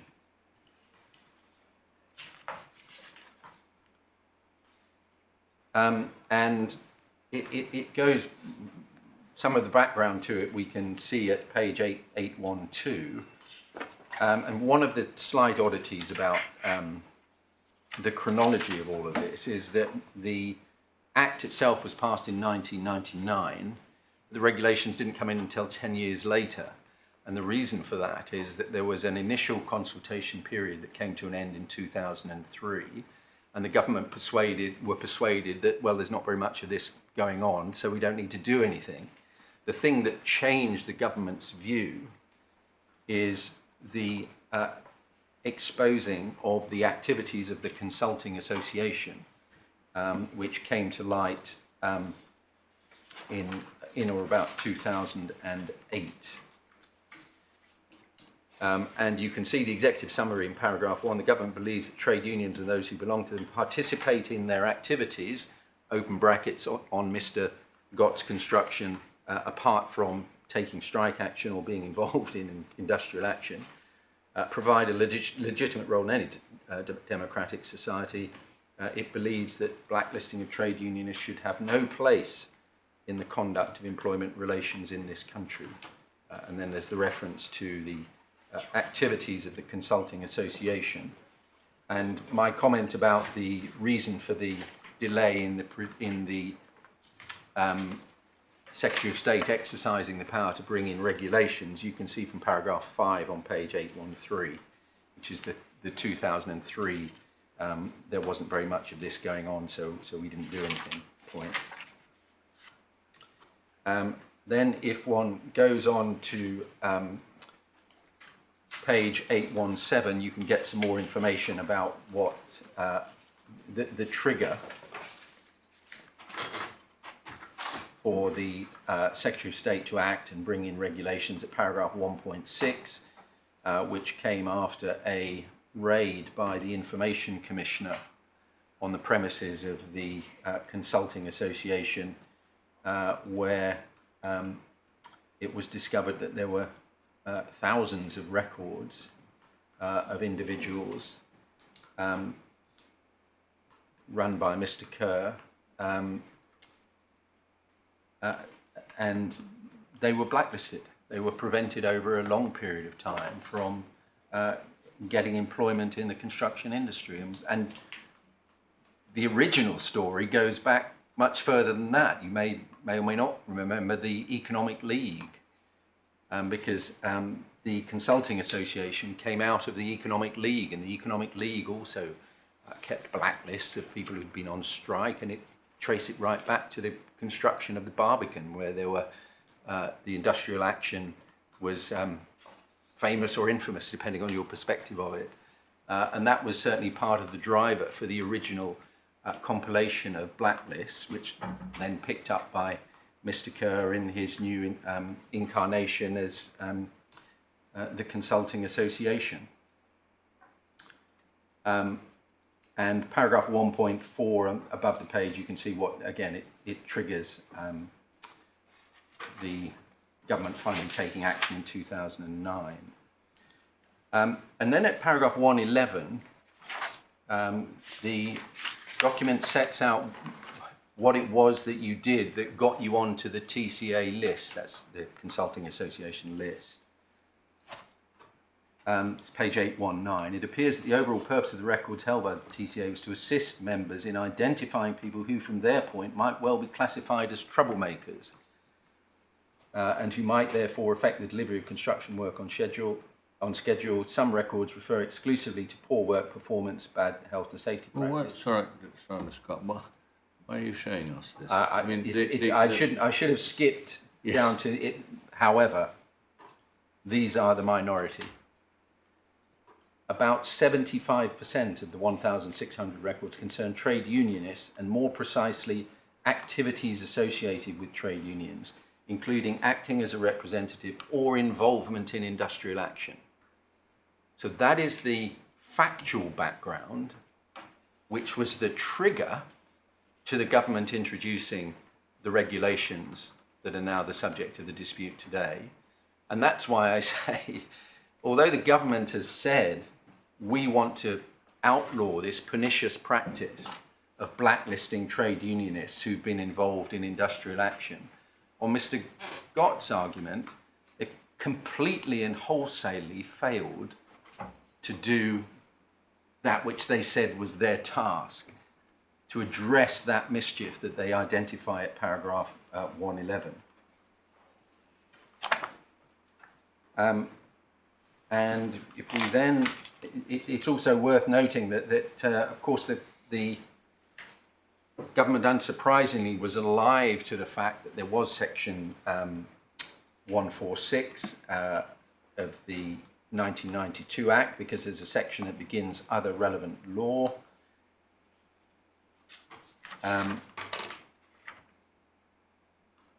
And there are other provisions referred to on page 820.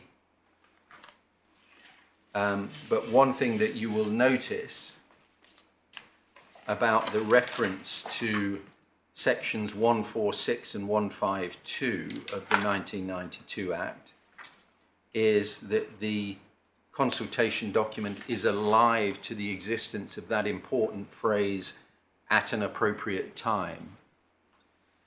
And one of the things we would submit that Mr. Gott has singularly failed to do is come up with any explanation as to why that key phrase has not appeared in either section 3 of the 1999 Act or indeed the regulations themselves. Well, he rather sort of avoided it. If it was in the next sentence, that sentence wasn't read out. Well, it's a common trick of counsel, lady, that I'm sure you're well familiar with, is that when you see a difficult point, it's better just to try and ignore it rather than meet it head on. But it does, we say, create a difficulty. And then if we go over the page to page 822, there's important sections at 1.23 and 1.25. Consistently taken the view that blacklisting of trade unions has no place in a fair system of employment relations. Open brackets, yes it does if it's because they took strike action, close brackets, inserting Mr. Gott's argument into that paragraph. And then at 125, government acknowledge there already exist important legal protections. However, the government takes the view that recent events justify a clear signal about the unacceptability of blacklisting, minded to introduce power at the earliest opportunity. And it's important, we say, to keep in mind when you're thinking about this conflict point between, for example, section 104F and section 238, is that they are not the same species of being. Because the blacklisting regulations and section 104F are aimed at a particular form of behavior, i.e. the compilation of a list and then using that list. It is a different species of protection that does not come into conflict with the regime at 237 to 238A. It is aimed at a different problem, and it provides a different but potentially overlapping set of solutions.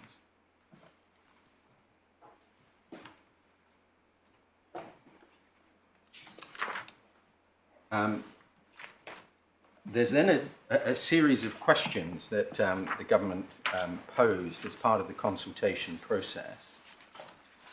And the one that I'm interested in first of all is on the definition of prohibited list at page 827, halfway down the page.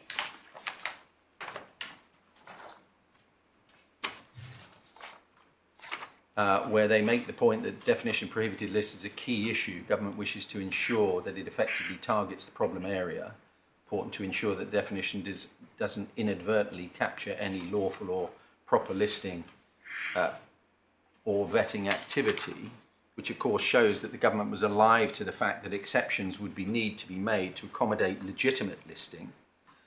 And then in the context of addressing that overarching question at question 4, do the regulations, it's a slightly odd question for this passage to appear in relation to it, because the question is, do the regulations adequately deal with blacklists maintained and hosted abroad? So it seems to be addressing a problem of territoriality, for example. But the key passage is 219, where they talk about the absence of a definition in the 1992 Act.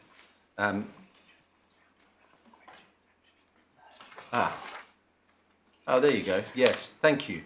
Question comes after the narrative, not before. My fault. I thought that looked a bit odd. Now I know. Now I understand exactly why.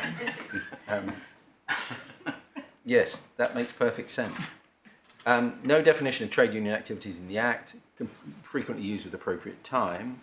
And then, what is the debate about? The debate is not about, is industrial action to be included? The debate is about whether industrial action that is union-backed or not union-backed should be included. So all of this consultation process proceeds on the basis that industrial action is it's in scope. It is something that should not be used as the basis for putting somebody on a blacklist.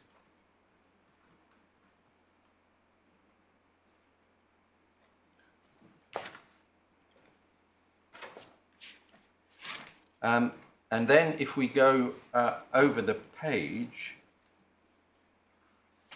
I'm taking you to this because it's well, page 831, it's over a couple of pages, where the government deals with time limits. And this may be of more relevance to ground 2, but I think it's helpful to flag it up now whilst I've got the document open. And you'll see that there was an issue over time limits, and it says at 2.26, the discovery of a blacklist's existence, perhaps as a result of the investigation by the Information Commissioner, may occur a long time after the discriminatory decisions against listed individuals were taken by employers. Normally time limits are 3 months. Government believes tribunals should be encouraged to use their discretion as far as possible in cases where the existence of the blacklist was not known at the time the decision was effected, and there was therefore a provision that allowed for some flexibility in the 3-month time limit that would normally apply in employment tribunal proceedings. And what I'd ask you to note for present purposes is the last sentence of paragraph 2.26. The tribunal will still need to consider whether it's practicable to accept applications about events which may have occurred many years before. And that will be relevant to this question of whether the tribunal should engage in a process of examining whether the particular activity that may have occurred many years before in front of a different employer should be analysed by reference to whether or not it satisfies the requirements of Part 5 and whether the ballot was properly conducted, etc. If we then just go forward in that document, I'm not suggesting that this will necessarily provide a complete answer to your Lordship's deliberations in relation to this case. But it's an interesting little footnote of history that is revealed by page 867 of the bundle, where you will see that amongst the list of consultees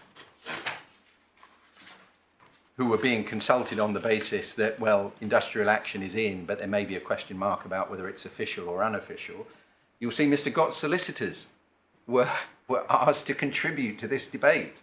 Evershed Solicitors, page 867. And of course that's done partly to pull Mr. Gott's leg, but it's also of some significance because when they did what they did,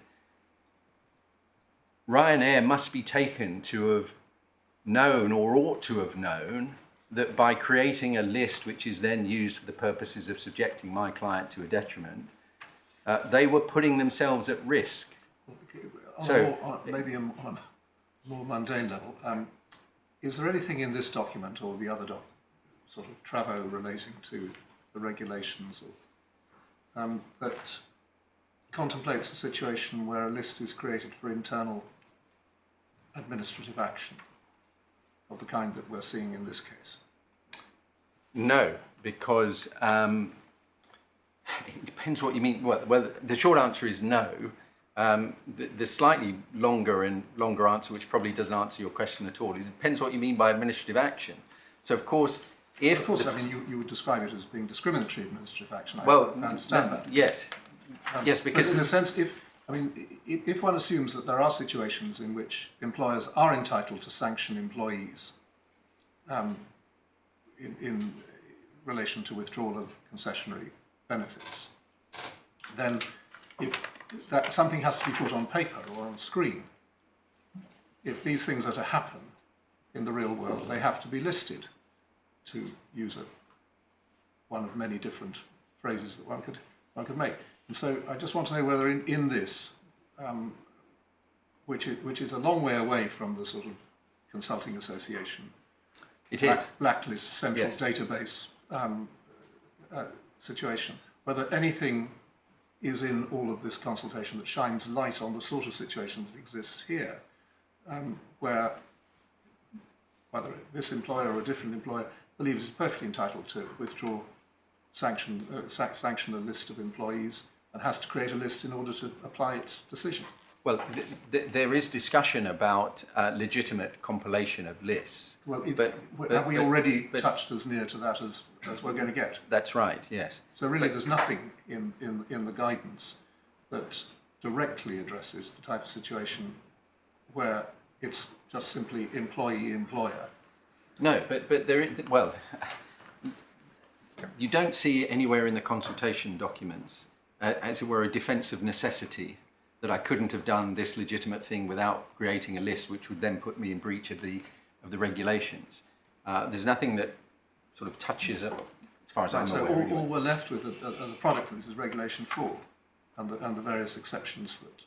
That's right. That yes. appear there. Yes. Yes, and certainly in other cases of which I'm aware, that the employer is certainly pre-Ryanair. Is often advised, well, you can do this, but for goodness sake, don't create a list. That just drives it underground. No, it doesn't drive it underground. So let's take, for example, removal of travel benefits. You don't need to create a list. You can send a list to everybody. You can send a letter to everybody that says, if you take industrial action, you will be prohibited from applying for travel concessions, and if an individual puts in an application not for travel concessions notwithstanding the terms of that letter, then you just check your attendance records to see if that individual was there. You're not preparing a separate list. But isn't that what's happened on these facts? Yeah. No, what they've done is that they've done it the other way round. They've created the list, they've sent the list to their internal department and used that list as the basis, as the mechanism by which the travel concessions are withdrawn. So the letter we've looked at, that went out to all pilots. Then you have, because that's the 16th of September, isn't it? There's the warning letter Yes. to all pilots. That goes to all pilots. Yes. Then you have the 18th and 19th. Yes, and it's the 18th and 19th letter is generated as a result of the production of the list. Yeah. But you can take travel concessions away without having to prepare a list or send that list out. How? It's- How in any form of administration, a large organisation, could one do that without either having, whatever you call it, a list, or pretending that you don't have a list? You look and see who was in work that day. You have a list of those who And then attended you work. make a list of people who weren't at work that day. No, but there's a different. That's what the prudent employer does or did in these situations. Is you create a list of those who were in work, and if your name is not on that list, then you potentially face the sanction. But you haven't created a prohibited list. That seems a very odd distinction. Well, So you create a list of the 95% of people who, according to Ryanair, you just Well, look we're at your non-strikers. attendance records, and where there is a blank that they haven't attended, they face the consequences of not having done so. So it's a list by omission in Yeah. some ways. the list. Yes. It just working this through. It No, seems unreal. and just to make our position clear, this may not have been the paradigm case around which the regulations were designed, but they were certainly designed to catch an employer preparing a list of his own employees for the purposes of subjecting him to a detriment. Now, Mr. Gott says that there's still skin in the game on the second part of the requirements in order for the list to be a prohibited one, that it wasn't prepared for purposes There are of no second rounds of preliminary issues. well, one hopes not, and certainly not on the facts that have been accepted by Ryanair as having occurred. But you can't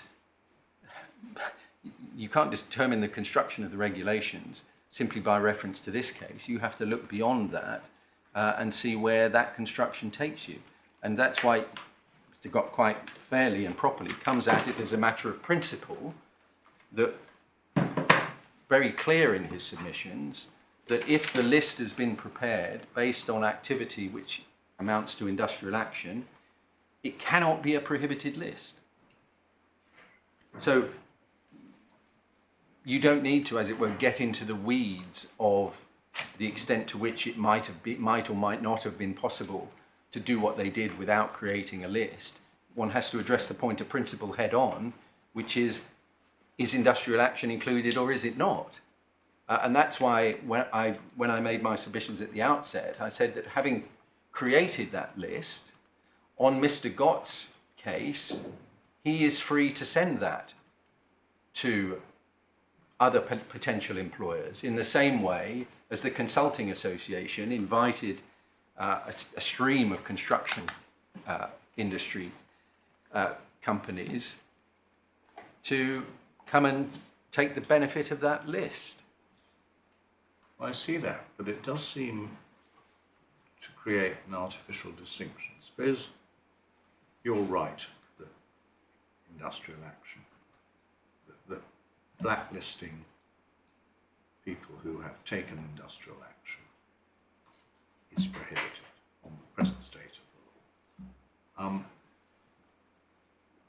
It does seem strange that, again, on the present state of the law, they can be subjected to a financial detriment, and Section 146 provides no remedy. See Mercer. If HR compile a list of people who were at work on the 18th and 19th of September, and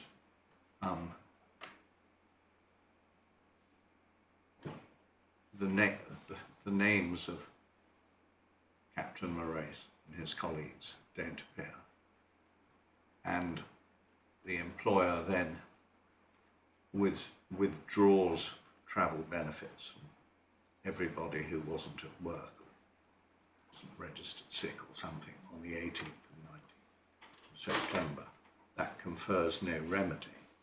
But if they make a list of the people who were not at work on the 18th and 19th of September and withdraw travel benefits from them, then that gives a remedy under the Blacklisting Regulations of not less than 5k per head. It does seem rather odd. Well, you can create a white list but not a blacklist. All right, well, is that a suitable point at which to break off? Do you want anything else from the consultation paper? Let me just check that whether there's anything else in this one. There's more in the consultation papers.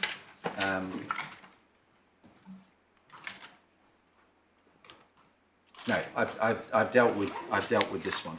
Yeah, I was going to move on to deal with the response to consultation, but that seems like a sensible place to stop. Right, now, programme for tomorrow. How long do you think you and Mr. Brittenden will be? I would have thought 11:45, something like that. That will mean that I've only had just under 2 hours. I'm not seeking undertakings, I'm just trying to plan ahead. My lord, if I rise at 11:45, I should be able to finish by 1/2 in 45 minutes. Right, thank you. We'll see how we go. We've looked at most of the material, which I hope we have, which does speed things up. Right.